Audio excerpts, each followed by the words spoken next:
महालक्ष्मी व्रत की महालक्ष्मी दीपावली पूजन की दूसरी कथा, श्री महालक्ष्मी व्रत कथा। ये इसका श्लोक मैं आपको शुद्ध हिंदी में बताती हूँ। एक समय धर्मराज युधिष्ठिर ने भगवान कृष्ण को प्रसन्नचित्त देखकर पूछा, हे त्रिलोकनाथ, ऐश्वर्य के देने वाले पुरुषोत्तम, आप कृपा कर कोई ऐसा व्रत बताइए जो संपूर्ण ऐश्वर्य देने वाला हो, जिसको करके मनुष्य नाना प्रकार के सुख, स्त्री, पुत्र, आयु, महल, हाथी, घोड़े आदि का भोग भोग सके। भगवान श्री कृष्ण बोले, हे राजन सुनो, सतयुग में जब वृत्रासुर आदि असुरों ने स्वर्ग लोक पर अपना अधिकार कर लिया, तब दुखी हो इंद्र ने ऐसा ही प्रश्न देवऋषि नारद जी से पूछा था। यह सुन नारद जी बोले, हे देवराज इंद्र, मैं तुमको एक ऐसा उपाय बताता हूँ जो सर्वमंगलकारी है। प्राचीन काल में एक बहुत सुंदर अपूर्व नगर था। वहाँ की भूमि बड़ी रमणीक थी। तरह तरह के रत्नों से विभूषित भूमि एवं पर्वत थे। वहाँ सुंदर चंचल नेत्रों वाली स्त्रियों के बाण रूपी कटाक्ष से कामदेव तीनों लोगों को वंश में करता था। उस नगर में चारों पदार्थ धर्म, अर्थ, काम, मोक्ष थे। उसकी विचित्र रचना देखकर विश्वकर्मा भी लज्जित होता था।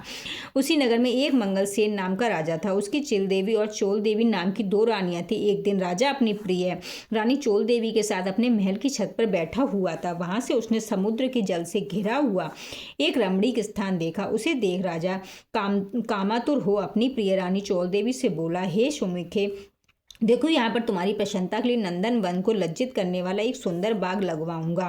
और अपनी प्रिया के प्रसन्नार्थ राजा ने बगीचा लगवा दिया। कुछ दिन बाद वह बाग वृक्षों, लताओं, फल फूलों और रंग बिरंगे पक्षियों की चहचहाट से अपने अद्भुत छटा दिखाने लगा। एक दिन उस बाग में बड़ा भयंकर प्रलय काल के समान एक सूकर आया और उसने सब बगीचे को नष्ट कर दिया। बहुत से बाग के रक्षक भी मार गिराए। कुछ रक्षक उसके भय से व्याकुल हो अपनी जान बचा राजा के पास पहुंचे और राजा से सारा हाल कहा। यह सुन राजा बड़ा कुपित हुआ और अपने सेनापति से बोला, तुम शीघ्र वहां जाकर उस भयंकर सूकर को मार डालो। राजा की आज्ञा पास सेना चल दी और घोड़े पर बैठकर साथ में राजा भी चल दिए। चारों ओर से बगीचे को घेरकर राजा ने सैनिकों से कहा कि जिस मार्ग से सूकर निकलकर भाग जाएगा, उस मार्ग का कोई भी रक्षक उसे ना मार सकेगा तो मैं उसका सिर काट डालूंगा। और बाग के एक ओर राजा स्वयं अपना घोड़ा अड़ाकर खड़ा हो गया। देव योग से वह सूकर राजा की ओर से ही निकलकर भाग गया। राजा बड़ा लज्जित होता हुआ घोड़े को चाबुक से मारता हुआ और उसका पीछा करने लगा। पीछा करते करते वह सिंह, व्याघ्र आदि हिंसक जीवों से युक्त घोर जंगल में पहुंच गया। वहाँ ताल, तमाल, हिंताल, शाल, अर्जुन, लता आदि के वृक्ष थे। राजा जंगल में चारों ओर उसे देखने लगा। आगे चलकर वह सूक राजा के सामने आया। राजा ने उसे देखते ही उसके भाला मार दिया। भाले की लगते ही उसे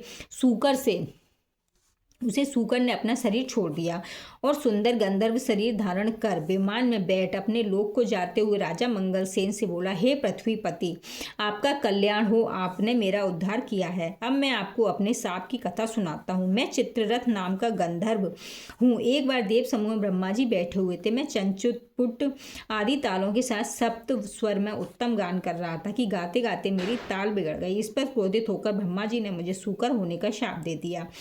फिर प्रार्थना करने पर उन्होंने कहा, तेरा उद्धार धर्मात्मा राजा मंगलसेन के हाथों से होगा।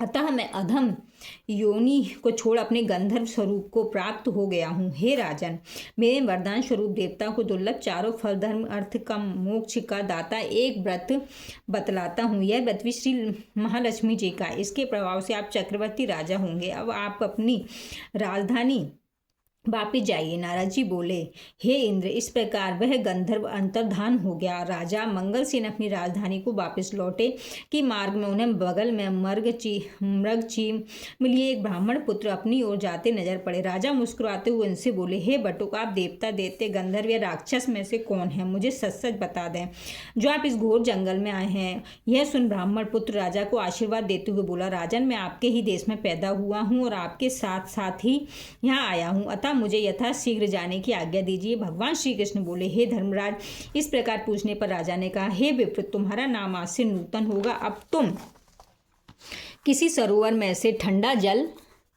लाओ। राजा की आज्ञा पा वह नूतन राजा को एक सुंदर वृक्ष के नीचे बिठाकर आप घोड़े पर सवार हो जल की खोज में चल दिया।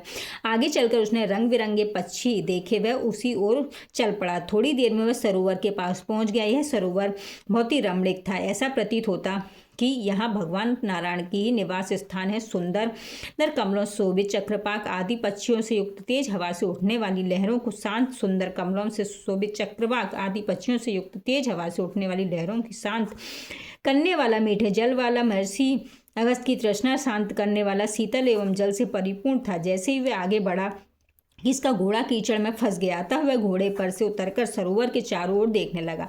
समीप ही उसने सुंदर सुंदर वस्त्राभूषणों से सुसज्जित मैग्नेनी स्त्रियों को देखा, जो मधुर ध्वनि से मंगलगान करती हुई पूजा कर रही थी। नूतन अपने दोनों हाथ जोड़ स्त्रियों के पास जाकर विनम्र भाव से बोला, हे माताओं, आप सब बड़ी श्रद्धापूर्वक किसकी पूजा कर रही हैं? उसकी क्या विधि है तथा क्या फल है? सच सच मुझे बतावें। नूतन की मधुर वाणी सुन में बोली, हे विप्र, भक्ति भाव से श्रद्धा युक्त होकर सुनो। जो भगवती माया प्रकृति और शक्ति नाम से प्रसिद्ध हम उस महालक्ष्मी जी का व्रत कर रही है, इस प्रकार है। स्त्रियों के नूतन को व्रत की विधि कहना है। ये मैं आपको दूसरी वीडियो में बताऊंगी। तो राधे राधे, जय माता दी।